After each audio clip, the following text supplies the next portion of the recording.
Oke, kita lanjutkan di video yang kedua. Nah, kalau di video sebelumnya kita udah bahas tentang tata nama senyawa kompleks. Nah, bagaimana cara menamakan senyawa kompleksnya itu.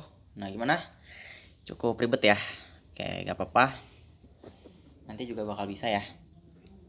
Nah, sekarang kita lanjut ke cara hibridisasi senyawa kompleks. Nah, hibridisasi senyawa kompleks itu agak berbeda dengan hibridisasi senyawa biasa yang kemarin udah dipelajarin sama Bu Lela ya. Agak beda. Nah, bedanya gimana? Kalau bedanya itu nanti kita pelajari ya. Bedanya itu di mana? Oke, langsung aja kita mulai materinya. Hibridisasi senyawa kompleks ya.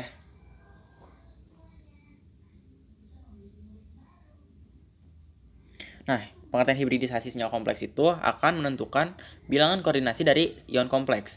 Nah, bilangan koordinasinya itu bisa ditentukan melalui hibridisasi.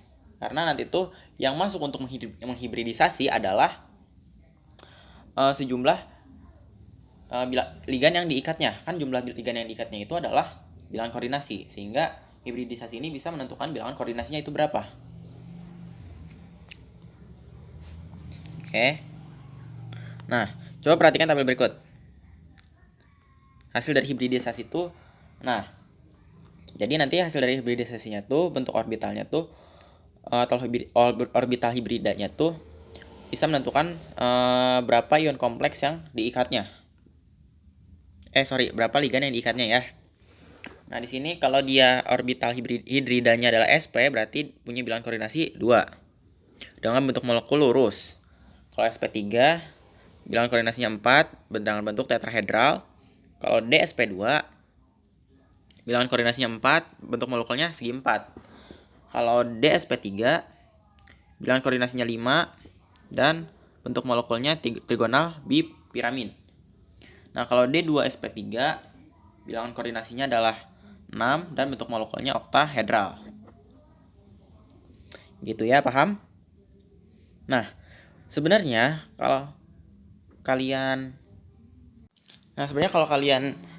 hitung juga bilangan koordinasinya bisa dihitung dari berapa orbital hibridanya yang dijumlahkan. Nah, kalau kalian lihat di sini ya, S-nya 1, P-nya ada 3, berarti total ada 4. SP berarti totalnya ada 2. Terus DSP2 berarti bilangan koordinasinya ada D-nya 1, SP-nya 1, P-nya ada 2, berarti ada 4 ya. Dan seterusnya ya. Gitu. Nah, gitu ya, paham ya. Oke, kita lanjut. Nah, ada beberapa hal yang harus diperhatikan dalam proses hibridisasi senyawa kompleks. Yang pertama, tidak adanya peristiwa promosi elektron. Nah, malah kebalikannya, gak ada promosi elektron, tapi kan promosi elektron itu adalah yang tadi udah berpasangan kita pecah. Nah, malah di sini yang tadinya kalau di hibridisasi senyawa kompleks yang tidak berpasangan kita gabungkan supaya berpasangan. Nah, karena apa? Karena nanti tuh ligannya tuh yang masuk itu dia udah berpasangan, gak sendiri-sendiri. Kan kalau di senyawa biasa tuh yang kita hibridisasi itu dia masih sendiri-sendiri. Kalau di sini ligannya tuh dia udah berpasangan. Oke. Nah, yang kedua itu dipengaruhi oleh kekuatan medan ligan. Jadi kekuatan ligan itu mempengaruhi dia bisa mendesak supaya dia bisa yang tadinya itu berpasangan, yang tidak berpasangannya bisa bergabung atau tidak. Jadi itu dipengaruhi oleh medan ligannya. Terus ligan-ligan diurutkan menurut deret kekuatan ligan atau deret spektrokimia. Nah, di sini bisa dilihat ya. Jadi di sini adalah kekuatan medan ligannya. Nah, nanti kekuatan ligannya ini akan mempengaruhi kemampuan dia mendesak supaya si elektronnya itu tidak berpasangan atau tidak. Ya. Nah, di sini semakin dia ke kiri, dia kekuatan ligannya semakin kuat. Dan semakin ke kanan dia kekuatan ligannya semakin lemah, ya. Nah, yang keempat itu ligan kuat dalam pembentukan jenis orbital KOD. Jadi kalau ligan yang kuat ini dia dapat membentuk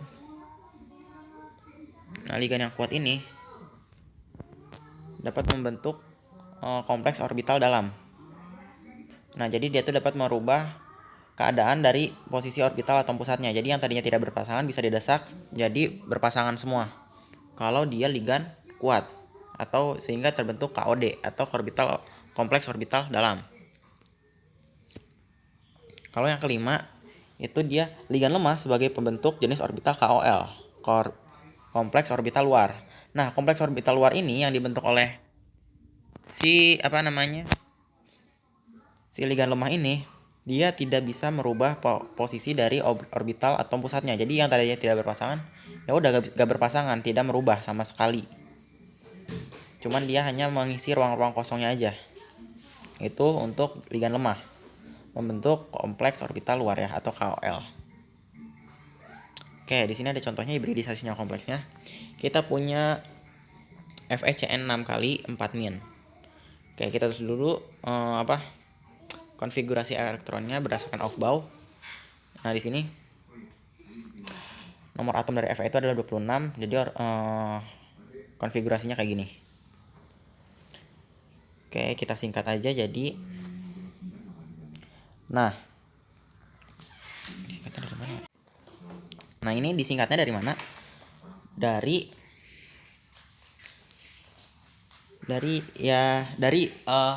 gas mulia yang terdekat sebelumnya ya. Jadi berarti kita cut dari sini ya. Kita cut dari sini. Nah, berarti kita singkat dari. Oke. Nah, jadi gambarnya tuh kayak gini ya. Gambaran kamar-kamarnya kalau kata Bu Lela. Oke, kita tentukan dulu bilok atom pusatnya. Nah, FeCN 6 kali 4 min. Oke, bilok Cn minnya itu adalah min 1. Karena dia ada 6, kita kalikan dengan 6 jadinya min 6. Terus maka bilok Fe-nya supaya jadi muatan totalnya min 4, berarti Fe-nya harus plus 2. Tuh, berarti kalau kita membuat konfigurasi untuk ion Fe-nya jadi bagaimana? Jadi kayak gini. Nah, ingat dia Fe-nya 2+. Berarti kalau plus dia melepaskan elektron.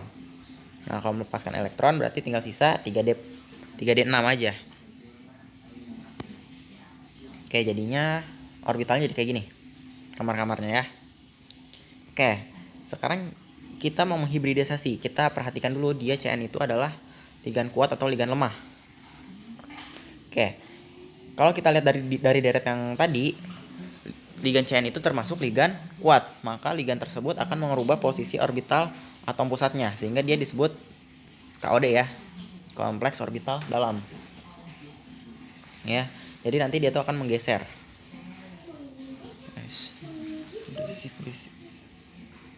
Oke, tadinya kan kayak gini ya.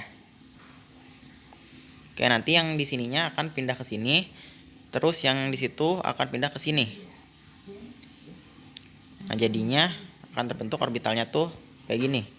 Nah, yang disebut dia yang tadi tidak berpasangan jadi berpasangan tuh kayak gini. Jadi kalau hibridisasi senyawa biasa tuh kan dia malah kita bikin supaya dia tidak berpasangan untuk memenuhi memenuhi kebutuhan yang di rumus kimianya. Kalau ini kebalikannya, kita harus memasang-masangkan semuanya kalau dia KOD. Nah, ligan Cn masuk untuk berkaitan dengan ion Fe 2+ ya.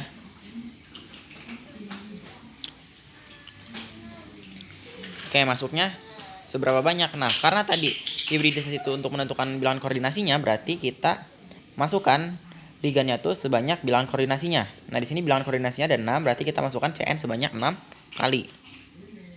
Masuk saat pertama ke sini, masuk kedua ke sini, ketiga ke sini, keempat ke sini, kelima ke sini, ke-6 dan ke sini.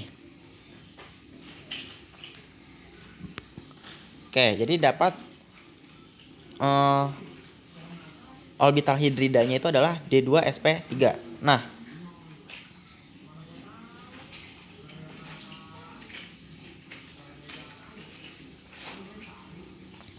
yang dituliskan sebagai orbital hidridanya itu adalah yang Cn yang dimasukkan aja. Nah, di sini yang Cn yang masuknya tuh 3 di D, 2 di D ya, berarti D2. Terus 1 masuk di S, berarti S1, dan 3 di P, jadi P3. Jadi orbital hidridanya jadi D2sp3. Gitu ya, paham? Nah, karena semua elektron berpasangan, maka ionnya bersifat diamagnetik atau tidak bisa kekuatan magnetnya rendah. Sebaliknya kalau nanti dia semua ada elektron yang tidak berpasangan, berarti dia ferromagnetik. Oke. Nah, biasanya yang ditanyakan di soal itu ada beberapa data berikut. Yang pertama jenis hibridanya, yaitu D2sp3. Terus bentuk molekulnya. Nah, tadi D2sp3 itu adalah oktahedral. Terus sama jenis orbitalnya. Nah, jenis orbitalnya karena dia mau menggunakan ligan Cn, berarti dia KOD. Terus bilangan koordinasinya. Kalau bilangan koordinasi kita bisa langsung lihat di ionnya aja. Di ligannya dia mengikat berapa atom pusat. Mengikat berapa ligan. Berarti bilangan koordinasinya 6 ya. Nah, terus nama ion kompleksnya. Kalau nama ion kompleks udah dijelasin di video sebelumnya gimana cara menamakannya. Terus sama sifat magnetnya. Nah, sifat magnet ini dia berdasarkan tadi elektron yang berpasangan. Jadi semakin banyak dia kalau dia berpasangan semua, maka dia bersifat diamagnetik. Semakin ada yang tidak berpasangan, dia bersifat paramagnetik atau ferromagnetik. Oke, nanti ada contohnya di slide berikutnya.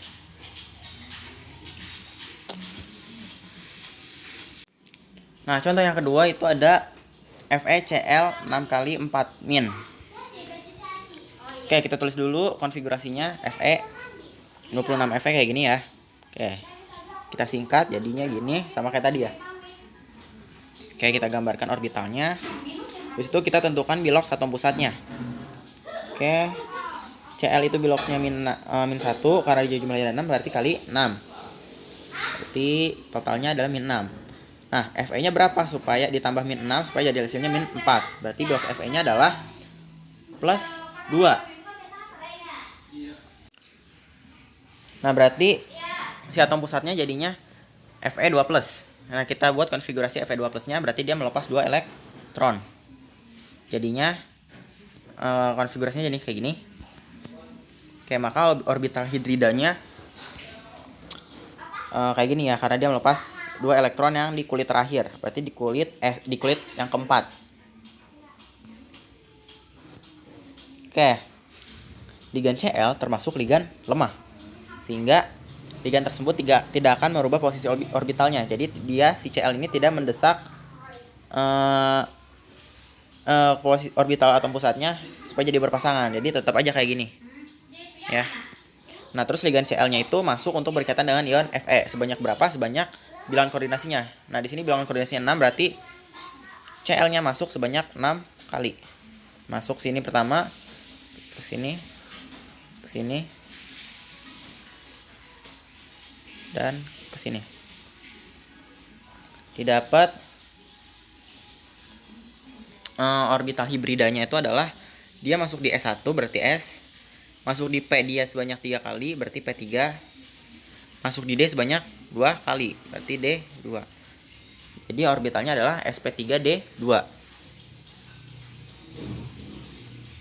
Nah, karena ada elektron yang tidak berpasangan, berarti dia bersifat paramagnetik. Ya.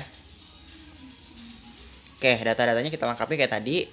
Jenis hibridanya SD2sp3, bentuk molekulnya oktahedral, jenis orbitalnya KOL, bilangan koordinasinya 6, nama ion kompleksnya ion heksakloroferat, dan sifat magnetnya itu paramagnetik. Oke. Nah, kita lanjut. Di sini ada beberapa pengecualian. Nah, untuk pengecualian yang pertama itu adalah untuk Zn dan golongan 2B lainnya. Nah, untuk Zn dan golongan B lainnya tidak akan merubah struktur atom pusatnya sehingga jenis orbitalnya KOL sejati. Jadi dia tuh udah pasti tidak menggeser orbitalnya. Kenapa? Karena dia orbitalnya sudah terisi penuh semua atau sudah stabil. Contohnya di sini ada Zn NH3 4x2+. Kita tulis konfigurasinya. Nah, kita singkat. Nah, kita lihat di sini. Dia udah penuh semua. Sehingga gak ada yang kita geser. Mau dia ligan kuat atau ligan lemah yang masuk, dia tidak akan menggeser karena ya apa yang mau digeser gitu. Kan udah masuk semua. Nah, oke, kita tentukan dulu bilox atom pusatnya. NH itu beloknya 0 dan jumlahnya ada 4 ya, sorry. Berarti jumlahnya adalah 0 kali 4 0. Terus bilok ZN-nya adalah plus 2.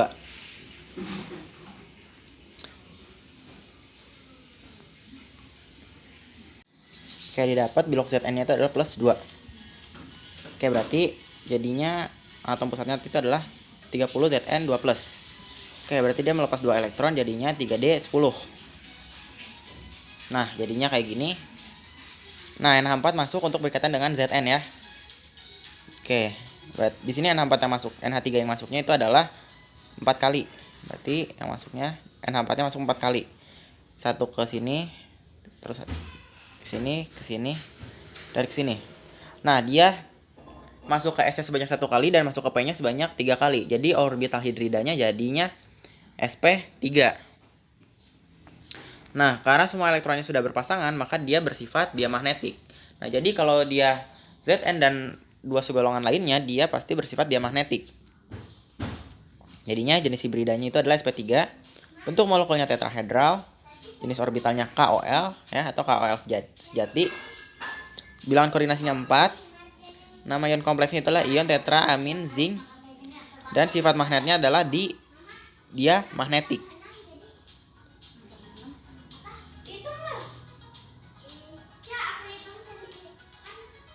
Oke.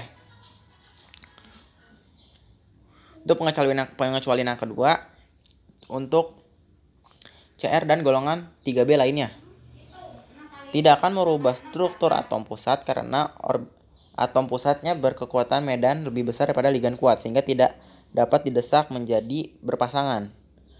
Unsur krom itu membentuk kompleks orbital dalam sejati. Oke, ini kita masukkan ligan kuat ya, karena dia pakai Cn. Kita tulis atom pusatnya Cr, kita tulis konfigurasinya. Oke, kita gambarkan kayak gini. Pertama kita sama kayak tadi, tentukan bilok atom pusatnya. Oke, Cr Cn6 kali 3 min. Oke, Cn-nya bermuatan min 1 kali 6. Jadinya min 6. Maka berapa? Ditambah berapa? Ditambah min 6 supaya jadi min 3. Berarti bilok Cr-nya adalah plus 3. Jadi untuk konfigurasi Cr3 plus jadinya Ar3D3. Nah, gini. Nah, ligan Cn masuk untuk berkaitan dengan ion Cr3+. Oke, karena dia tadi gak bisa didesak ya, untuk golongan Cr dan segolongannya. Oke, nah Cn-nya masuk tanpa menggesernya, masuk sebanyak 6 kali. Oke, di sini masuk di D sebanyak 2 orbital, di S sebanyak 1 orbital, dan di P sebanyak 3 orbital, sehingga orbital hibridanya itu adalah D2sp3. Oke. Karena banyak elektron yang tidak berpasangan, nah di sini tuh ada banyak elektron yang tidak berpasangannya. Sehingga dia tuh disebutnya, karena kalau banyak elektron yang tidak berpasangan, dia disebutnya ferromagnetik atau sangat menarik kuat magnet. Ya, kalau dia magnetik dia bisa menarik, dia magnetik tidak dapat menarik, kalau paramagnetik bisa tapi sedikit. Oke, jadi jenis hibridanya itu D2sp3, bentuk molekulnya oktahedral, jenis orbitalnya KOD, bilangan koordinasinya 6, nama ion kompleksnya adalah ion heksasianokromat 3, dan sifat magnetnya itu adalah ferromagnetik. Oke, pengecualian yang terakhir untuk Cu dan golongan 1B yang lainnya. Nah, dia memiliki keistimewaan yaitu sisa elektron yang tidak berpasangannya ditempatkan di akhir setelah pasangan elektron dan ligannya masuk semua. Jadi itu ada sisa elektron yang tidak berpasangan. Nah, itu tuh biasanya yang tidak berpasangan itu adalah 1. Nah, kalau dia tersisa satu yang tidak berpasangan, malah dia ditaruhnya di ujung. Ya, jadi dia tertendang gitu istilahnya ya. Tertendang ke paling luar, ke kulit paling luar gitu. Contohnya CuNH3 4 kali 2+. Kita tulis konfigurasinya Cu. Oke. Nah, orbitalnya kayak gini. Nah, dia tuh punya punya satu elektron yang tidak berpasangan. Nah, satu elektron ini nggak bisa didesak dan nggak bisa ditimpa dengan orbital yang lain sehingga dia akan tergeser di luar. Oke, kita tentukan bilangan bilok satu tembusannya. Oke, NH3 itu 0, jumlahnya ada 4, berarti 0 dikali 4 sama dengan 0 ya. Maka Cu-nya adalah plus 2. Oke, jadinya ion Cu2+. Oke, konfigurasinya jadi Ar3D9. Nah, jadinya kayak gini lah. Nah, dia jadi melepaskan 2 elektron. Oke, lanjut. Nah, ligan NH3 tuh masuk untuk berkaitan dengan ion Cu. Nah, nanti tuh si satu elektron yang di sini tuh yang tidak berpasangan, ya satu elektron yang di sini tidak berpasangan, dia akan tertendang keluar ke orbital yang lain. Nah, dia akan tertendang sampai sini. Nah, nanti NH3-nya sebanyak 4 kali ya. Ini akan masuk ke sini 1, sini 1, sini 1, dan sini 1, jumlah 4. Sehingga nanti yang sisa elektronnya tuh dia akan di sini ya. Oke. Nah, 4-nya masuk sini. Masuk. Nah, orbital hidridanya jadi itu yang ligan yang masuknya aja ya. Jangan ligan yang tidak berpasangan tadi dihitung. Jadi 1 di D, 1 di S, dan 2 di P. Jadi DSP2. Nah, karena semua elektron berpasangan dan ada satu yang tidak berpasangan, maka dia bersifat paramagnetik. Jadi dia semi magnetik gitu ya kalau ada satu yang tidak berpasangan. Oke, kita lengkapi datanya. Jadi jenis hibridanya DSP2, bentuk molekulnya segi 4 planar, jenis orbitalnya KOD, bilangan koordinasinya 4, nama ion kompleksnya ion tetraamil tembaga 2, dan sifat magnetnya adalah paramagnetik. Oke, selesai. Oke, kalau ada yang mau ditanyakan bisa tulis di kolom komentar atau tulis di kolom komentar aja ya supaya komentarnya nggak sepi-sepi banget. Oke, sekian dan terima kasih.